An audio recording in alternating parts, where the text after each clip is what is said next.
Yo guys, Punkrat another video. This one's going to cover the most important things to do once you reach endgame on your fresh level 60 vanilla character. Okay. Let's get it. So, you grinded all the way to level 60 in Classic. Congratulations. What a journey it was. You met friends, made enemies, and conquered demanding challenges along the way. But in reality, your journey has just begun. The true challenge now awaits you. In order to rise up to those challenges, however, you'll need to be prepared. Well, I thought this was about vanilla, not Burning Crusade. What's this?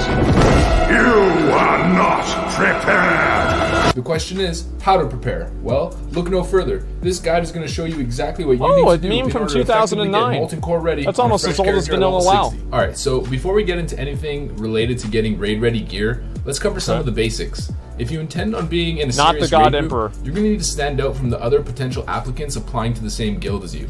The best way to do this is do all... Here's how to actually deal with applicants applying to the same guild as you. You want to make personal connections with people in the guild, and that way they just invite you anyway. Like, it's pretty simple. Like, the most important thing in a guild is making sure that you get along with everybody else. It actually has nothing really to do with, you know, the social... Yeah, networking, exactly. Yeah, that's all you do. You just need to know the people in the guild, and they'll get you in. That's it. Nepotism, yeah, nepotism, gaining advantages through other things. That's really what matters. Like, having a 40-man raid, you can have 10 of those people AFK and it doesn't fucking matter, right? So as long as they enjoy being around you, they'll invite you. Little things.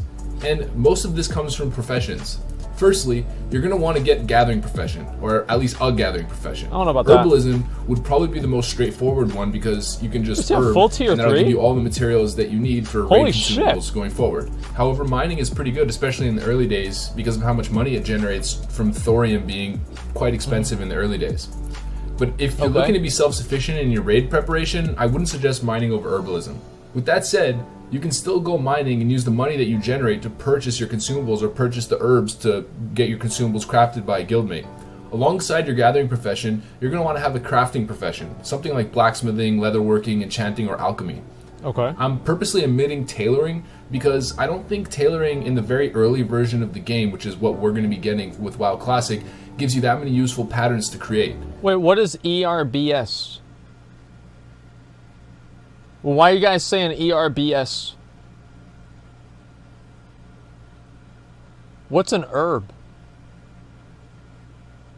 He's talking about herbs. It's a herb. The most useful raid prep pattern is probably Bloodvine set, and that only comes or becomes available during the Zul'Gurub release. Alright, so first we got blacksmithing. It's super useful on a warrior, It's the best and one. in a lot of ways necessary, sometimes. So you might want to actually take mining and go blacksmithing on a warrior, especially if you're going to be a tank. I don't know about that. Core, you're going to need a full set of fire resistance gear. And in order to craft this, you're going to need to mine and smelt dark iron ore, which is obtainable in BRD and other spots This like is Molten all I Core would as do. well. And this was you're my gonna job. Also gain reputation with Thorium Brotherhood in order to unlock the recipes for Dark Iron Plate Gear, which is the fire resistance set. Yep. Leatherworking, on the other hand, is extremely useful for rogues, hunters, I don't know about leatherworking. Directly at the launch of vanilla, there's going to be a set called the Devil Sword set, which is a 2-piece set with a nice set bonus. Oh. And this is absolute pre-raid BIS. What It's the better fuck? than That's a actually lot of the really stuff that good. You're going to be getting even tier 2 level. Oh my god. So you can craft That's this insane. with Devil Sword leather, which drops off the elite dinosaurs Holy in Ungoro shit. Crater. And generally, the dinosaurs in Ungoro are extremely hard to come by, mainly because there's something referred to as the Devil Sword Mafia. So the Devil Sword Mafia refers to competing Horde and Alliance members that group up together and battle to the death in Ungoro to gain access to these dinosaurs at their specific spawn locations in order to secure the leather.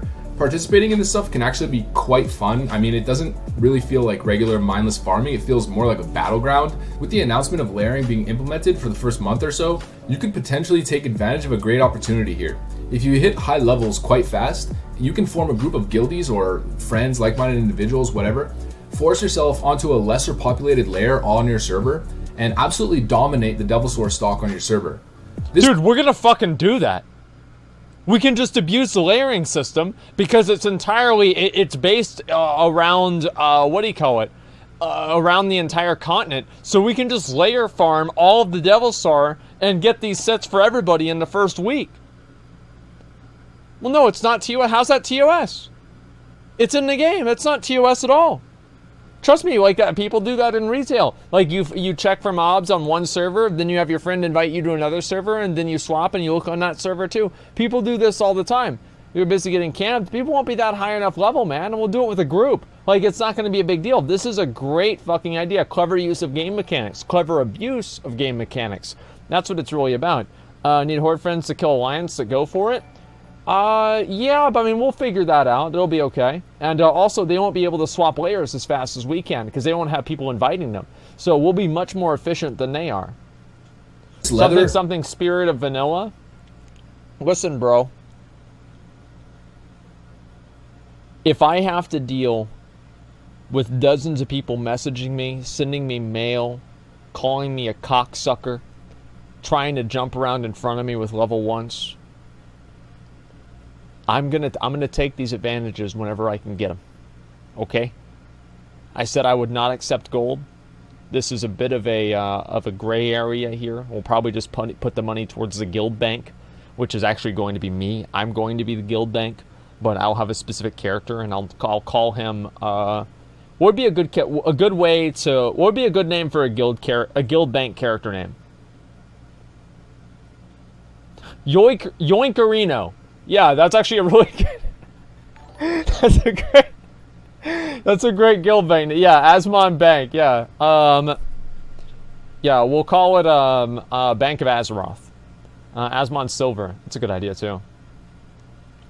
Always sells like hotcakes, considering how good the Devil Source set actually is. As for engineering, I didn't even realize it was that good. Engineering is an all-around PvE, PvP utility profession. It's the best profession in the game. So if you look at my video where I did some commentary over a BWL speedrun, you'll notice that engineering has a bunch of little unique on-use gadgets that are extremely useful in speedrunning scenarios. So if you're looking to get into a strong guild that has plans for speedrunning in the future, having maxed out engineering gives a great incentive for them to invite you and shows that you're dedicated to pushing for fast clears. Fuck yeah. A lot of the times, you can get away with going engineering and using other means to make gold in order to buy your Devil Source set or your Dark Iron plate set or whatever. So at the end of the day, you can do whatever you want as long as you're generating gold. Enchanting is pretty self-explanatory. Most vanilla guilds that I've applied to over the years have always put so much emphasis on enchanted gear. And when I'm leading a raid guild, it's always one of the first things that I look for when looking for potential applicants.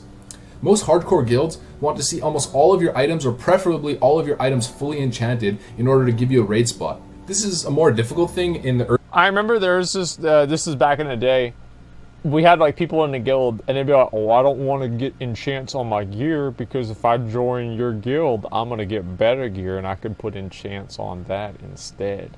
Like that was the best. I used to love that rationalization for people not enchanting their gear. The reason I didn't enchant my gear usually is because I was cheap, I didn't want to pay for it. But yeah, that was basically the logic that they would use back in the day. Yeah, Black Mage Weave, hey. Early days of a vanilla launch, there's more leniency on it because not many people have maxed out enchanting, and a lot of people are missing certain recipes because you need to grind rep or have them drop in a raid. But if you have the ability to enchant most of your items with even like a tier 2 enchant, it'll go an extremely long way in terms of securing yourself a raid spot. Enchanting can also be extremely lucrative. There's many rare recipes and grinded recipes like Crusader, which is a world drop, 15 agility to one-hander, and 25 agility to two-hander. Yo, we should farm that today. Timbermaw rep, and raid drop enchants, holy shit, that's a good idea. Will get you rolling in the right direction for gold if you're able to attain them. Doesn't that drop in like And also, it'll allow you to be self-sustaining when it comes to enchanting your own gear. Right. At the end of the day, though, keep in mind that leveling up enchanting is probably the hardest out of all of the crafting professions to actually level up. So it takes a whole lot of dedication. So if you don't end up choosing enchanting, make sure you're farming a good amount of gold in order to keep your gear enchanted, and make sure you're also collecting all the level 50 plus green items and blue items, the BOE ones of course, so you can send them to a guildmate or a friend who's an enchanter and have them disenchant them. Is that true? And give you the mats. Alchemy is straightforward. I won't get into all the small potion recipes, but what I want to put emphasis on are flasks. Flask and vanilla are not trained by the alchemy. Increases players' maximum health by 1,200? Holy fuck, and it's a 2-hour flask? What the fuck? These flasks are ridiculous. Holy shit, these are really, really good. Wow. Crusader's Hearthglen, right? Yeah, so we'll have to go over, we can go over to Western Plaguelands, and we can kill Nathanos too. But we need a lot of people. We need to bring a lot of people if we're going to do this. Servers aren't even up yet, though. There are rare recipes that drop at a low percentage by certain bosses in late game dungeons. Flask of the Titans drops off General Drakasath in UBRS. Flask of Supreme Power drops off Ras Frostwhisper in Skolomance. And Flask of Distilled Wisdom drops off Balnazar, the final boss in Stratholme Liveside. Yeah. The drop rate is around 3 to 4% per flask, so you're going to be consistently farming these dungeons like non-stop, hopefully with your guildmates to get access to the recipes early. 100% the biggest priority as an alchemist at level 60. Also keep in mind that in order to make a flask of vanilla, you need to be stationed at an alchemy lab. There's 2 locations for this in the game. One's in Blackwing Lair where the goblins are at, and another one's in Skolomance where Ras Frostwhisper is. It's almost like this used to be an MMO. Oh, and level up first aid and possibly cooking, because first aid is always used in raids on mechanics where healers need to save mana or there's downtime and you could just heal yourself. There's no reason for a healer to have to waste his mana on you. No. And obviously food buffs. It costs me money. I'm not going to do that. Things that accumulate and you can mention within your application to a guild, which will help you get invited. All right, so let's get off the profession train for a little bit here. I mean, to be honest, professions aren't the most exciting level up topic. your professions. I know what you're thinking. Dungeons. Let's talk dungeons. Okay, so we got Blackrock Depths, UBRS, LBRS, Stratholme, Skolomance, Maradon. Okay, I get it. But slow down just a second. Settle down. Before we talk about dungeons, let's talk about pre-raid BIS. Pre-raid BIS is pretty self-explanatory. It's the best in slot gear that you can get before stepping foot into a raid. Getting a pre-raid BIS set that's fully enchanted is, along with everything else that I mentioned, the most surefire way to guarantee yourself a raid spot in at least a guild. I mentioned this in the first video that I ever made for YouTube, but if you Google Nostalrius pre-raid BIS set, you'll see this Google Sheet spreadsheet on the Reddit post right over here that covers all of the top items per item slot for each class. A good amount of these items probably won't actually be available during the first itemization patch, since Blizzard announced that they'll be doing progressive itemization slowly throughout the content patches. Everything's wrong. But even if that's the case, this list not only has the top item per slot, but a bunch of others ranked under it. So just go 1, 2, or 3 items lower in the list and find the next best alternative. Yeah, this is really good. Doing this will be super important so you can prioritize which dungeons to focus on in order to fill up your gear slots effectively rather than just blindly doing any dungeon. Now, based on the title of the video and my introductory sentence, you probably feel like you're going to need to hit level 60 in order to even get started. Nope. The first point that I want to make here actually is this. That's the best part about it. End game doesn't necessarily start at level 60. Once you reach level 55 plus, and sometimes even a bit lower, that's whenever you start working on. You aren't strictly regimented to purely leveling to level 60 before you can start your journey to becoming raid ready. If we look at the pre-raid BIS set, let's say for one of the best parts about vanilla, you'll see that a very comparable you start prepping for in-game before you even max level. Named the Blackstone Ring. The Blackstone Ring drops off Princess in Maradon. Maradon can be cleared at level 49 theoretically, so you can dedicate some of your gameplay time outside of leveling to the pre-BIS grind, anywhere from level 50 to 60. This becomes especially true past level 55 because then you unlock most of the dungeons in endgame. For example, you can start grinding BRD for whatever item you want. Yeah, you can do that whenever. Let me ask, did Stay Safe, did they finish Maradon? Or were they not able to? Because I saw that they were trying that this morning. No? Oh, they got cucked by the server restart? Weren't they like almost at the end of it though?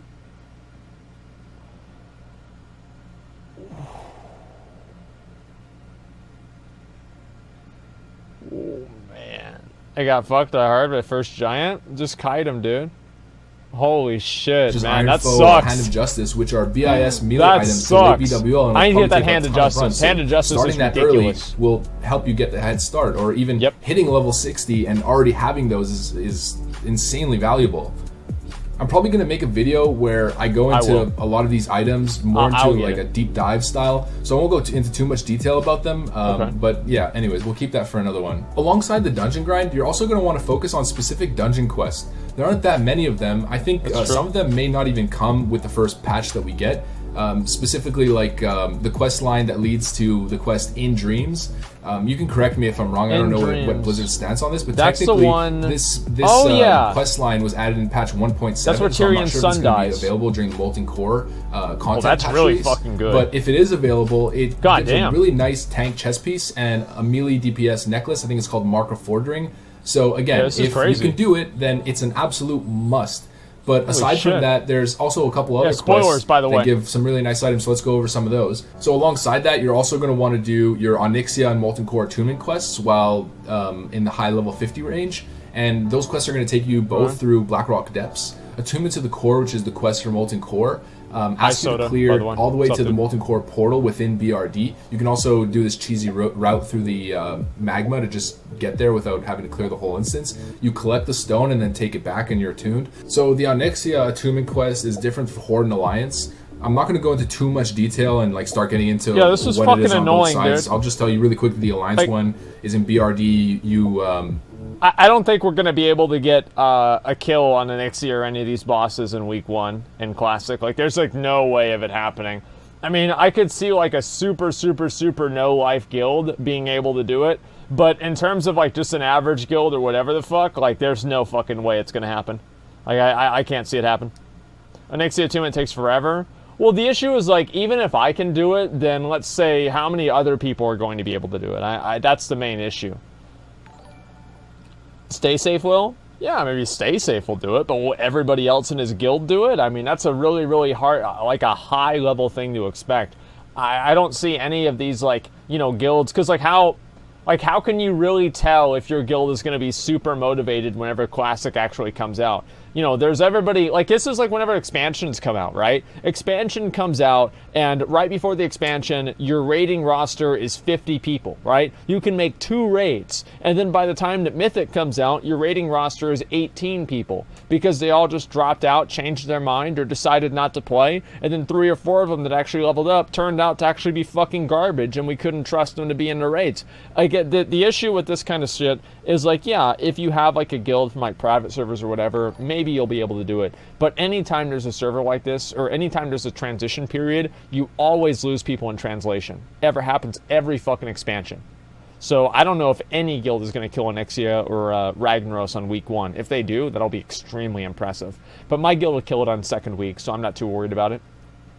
Help Marshal Windsor escape from prison, and you also have to do a bunch of pre-quests and later quests after that. And an interesting thing, actually, is that there's a pre-BIS belt for Fury Warriors that you get along that Onyxia Chain quest. So that's super useful as well, and it kind of ties in. You're getting attunements, you're getting a pre-BIS item. Yeah, that is really good. Damn.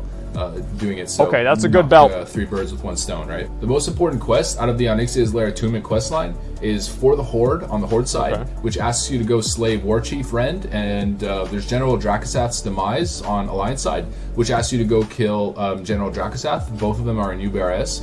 This quest gives you a choice of 3 trinkets. So we have Blackhand's Breath, Eye of the Beast, and Mark of Tyranny. I used to have the Blackhand's. Trinkets are absolutely viable all the way up till Nax. And I mean, should be probably one of your first priorities. The crit one and the I love that trinket. Melee crit and the spell crit specifically. Always, I mean, obviously critical if you strikes. Get Drake Fang Talisman, then it's better. But this specific trinket, you're going to see almost everyone has this till now. It's insane. So big prio to do that quest line pretty much immediately, as fast as you can. Really quick, an item that most of mages and warlocks will be gunning for during pre-raid BIS grind is Briarwood Reed.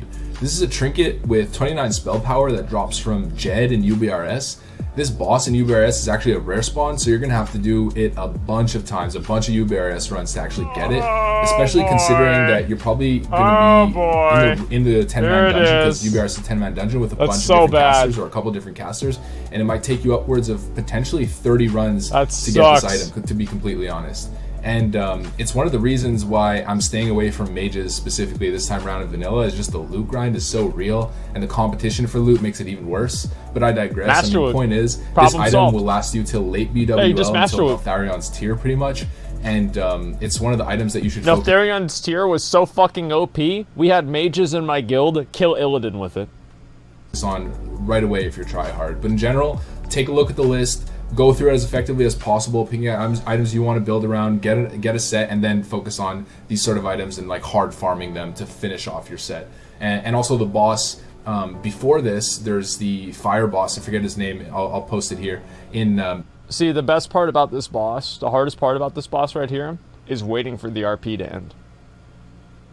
Like, there was one time in my guild, I think this happened, the RP was taking so long, somebody hearthed out because they thought it was bugged, and the boss spawned.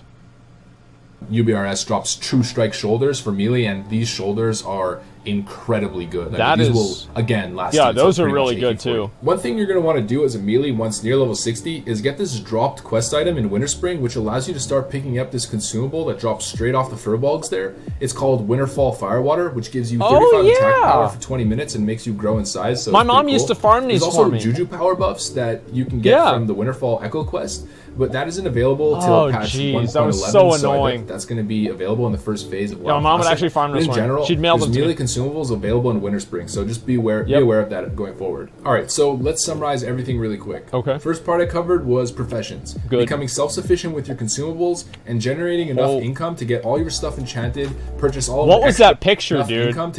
What was that fucking... Look at that gear. Was professions. I want to look at it right there. With your 10,000 gold.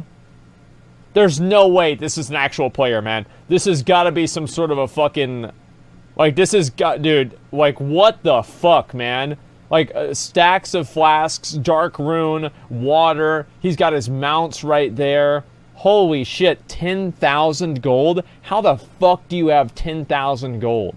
That's insane.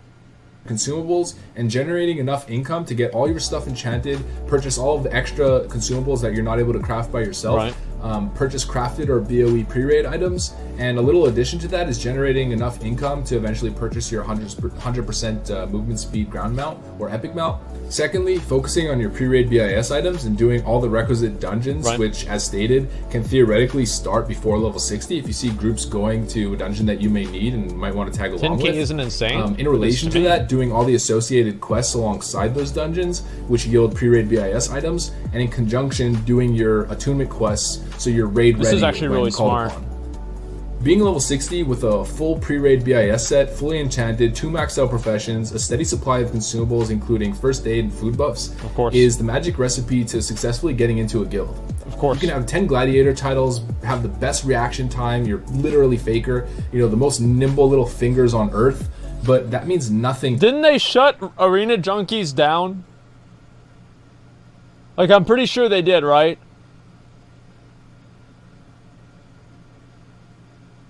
Yeah, I mean, I think that goes to show how many people are actually invested in Arena Junkies. Yeah, it's down. I know, Nick. I know you're very upset about that because you used to troll people and talk shit on the website. I remember it very clearly. But unfortunately, they did have to get rid of it. Yeah, Thoughtbot, yeah, they got rid of that too. To most PvE raid leaders in comparison to showing dedication on maxing out your gear and statting through enchants and consumables, blah blah blah. I can buy your whole family. Want to raid with someone who shows effort, trust me. And if you follow this model that I've laid out for you, it will be clearly apparent that you know what you're doing and that you're putting in that extra effort to get raid ready, which is exactly what guild recruitment officers are looking for. I probably could have gone into more detail on specific items and whatnot, maybe covered some more things, but I want to keep it relatively short, and I don't want to underestimate your ability to sort of sort out what I'm telling you and do the research. Should have underestimated me. Things stand because I don't know what to do. And I think, you know, if you take a look at all of the resources that I've given you, you'll understand the pattern of itemization and why certain things are more sought after than others. Now, with that said, make sure to like, comment, subscribe. That stuff goes a really long way with the algorithm. It helps my channel grow. So if you guys want to support my content and you want more content like this, that's pretty much the best way to do it. Hope you guys enjoyed the video. As always, I'll see you guys on the next one. Have a good one. Peace. A winner. Pay the front line, take the don'ts. He's coming out again for a new point. Get your bets down, ladies and gentlemen. What the fuck is this? 4-4's the point, Mark 4. Ace, deuce, scrap, Mark 4. Oh my god. Okay, so this is... Welcome to private server YouTube, boys. Here it is. Absolutely amazing.